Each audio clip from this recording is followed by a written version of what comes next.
Hello, Jaspers. Welcome to this week's Caffeinated Cyber Conversation.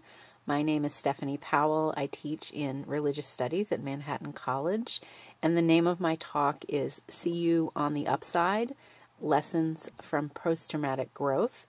I have my caffeine here. I hope you have yours. So let's get started. Before I delve into the topic of post-traumatic growth, I have a trivia question. And my trivia question comes from my favorite board game, which is called Tribond. And in Tribond, you are asked to, you are given three items that seem like they're different and dissimilar from each other, but they have something in common. So I have three items in front of me here. The first one is a carrot. The second is an egg. And the third one is a coffee bean, or in this case, ground coffee beans. So what do these three items have in common? I am going to give you a moment to think about it.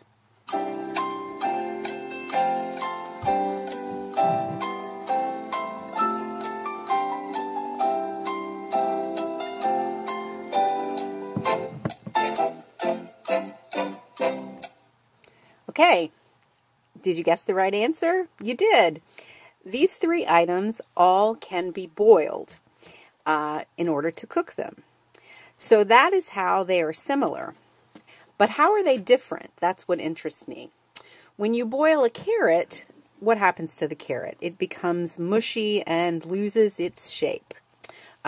But when you boil an egg, of course, gets hard on the inside. What was once a liquid center becomes a hard egg white and yolk.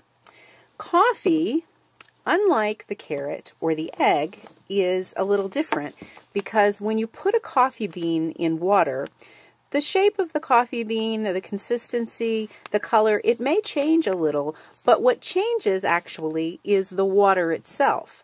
The coffee changes the water, turning it into a dark and aromatic and, of course, drinkable liquid. Thinking about these three items, we can draw an analogy to the different ways that we respond to stressful circumstances. Sometimes we're like the carrot, and we hit the stressful circumstance and we sort of fall apart. We become mushy. Maybe all we want to do is crawl under the covers.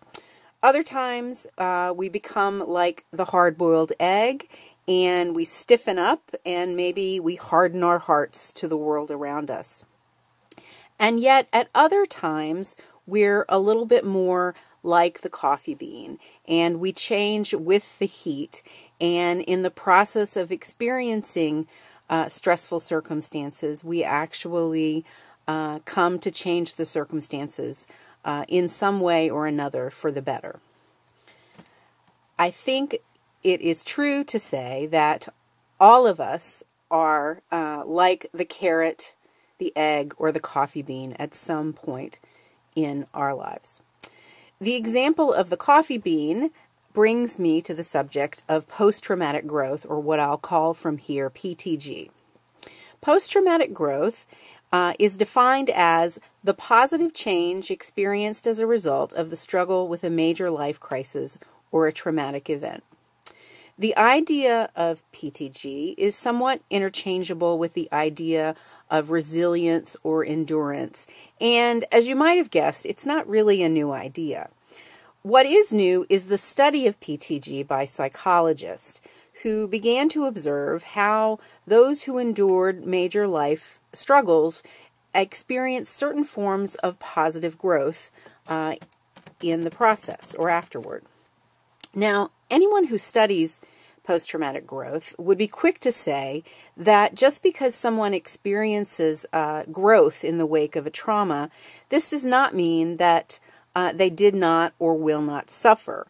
And it does not mean that traumatic experiences are somehow good or meant to be. And not everyone who experiences trauma necessarily experiences growth as a result. Certainly, the experience of COVID-19 has brought about a lot of tragic loss and suffering, and we cannot minimize that. That said, I do think that it can help to look at the ways we have grown and are growing as a result of the major life challenges that we're experiencing right now. Those who study post-traumatic growth have identified 5 different areas of growth. They are warmer, more intimate relationships, a greater appreciation for life, increased sense of personal strengths, recognition of new possibilities for life, and spiritual or existential growth. I have asked several of your fellow Jaspers and some of my students to share with me some examples of where they have experienced growth during this time. Several students reported experiencing warmer, more intimate relationships. Now, the intimate part, we would think maybe that's common sense. We are all, many of us are in close quarters with other members of our family, so of course we are going to experience more intimate relationships. But surprisingly, 2 of my students talked about how they had deepened relationships with those with whom they have to social distance right now. One student shared that he had made several phone calls to his elderly relatives, and during those phone calls, the relatives had shared with him many stories from their childhood, stories that he may not have learned about in other circumstances. Another student shared with me that he has started a new relationship that began not long before we had to shelter in place, and that they had had many meaningful conversations, and that this time had only deepened their relationship. So we're rooting for you.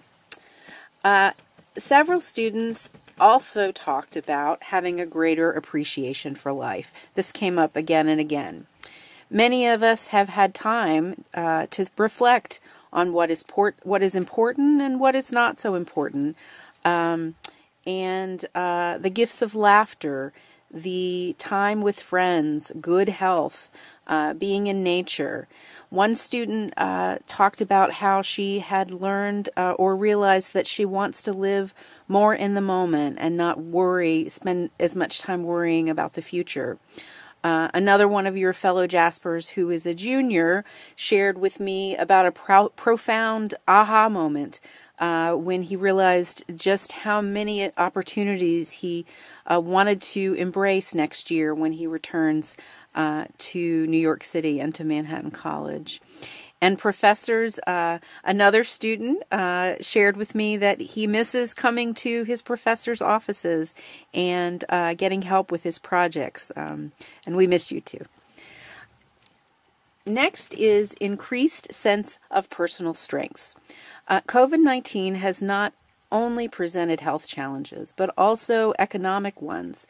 Some of your fellow Jaspers are in families that own family-owned businesses that have either had to close temporarily or permanently. And this is really tough financially for many individuals in our community and beyond.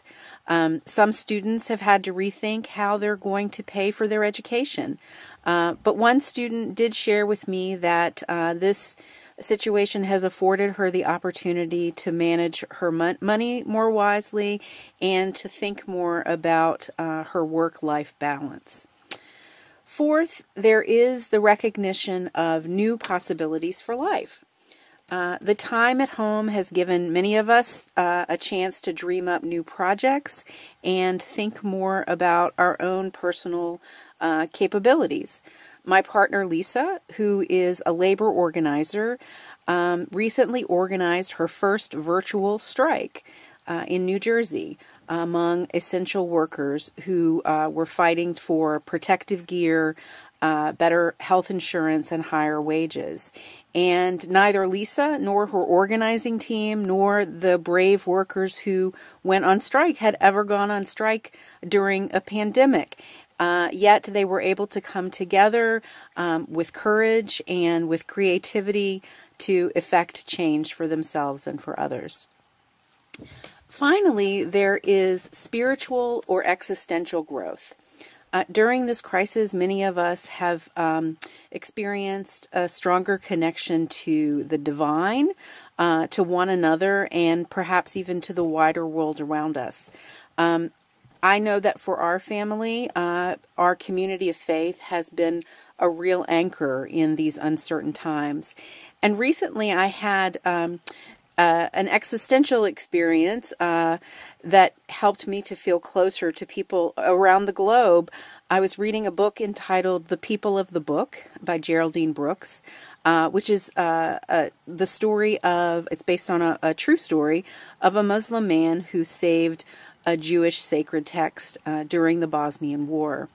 And I realized just how much more dangerous it is for those who have to shelter in place during times of war, and how vital it is to advocate for peace and justice for people that we don't even know. So that is post-traumatic growth in a nutshell. I hope that you will take some time to journal or to talk with a friend about the ways that you see yourselves growing during this time in our lives. Now, as promised, another Tri-Bond challenge. What do these three things, jumbo shrimp, an honest thief, and The Walking Dead, have in common? Jumbo shrimp, an honest thief, and The Walking Dead. No Google cheating. Send your answer to Dr. Stephanie Powell at spowell01@manhattan.edu. Thank you so much for joining me for this Caffeinated Cyber Conversation. I will see you on the upside. Bye-bye.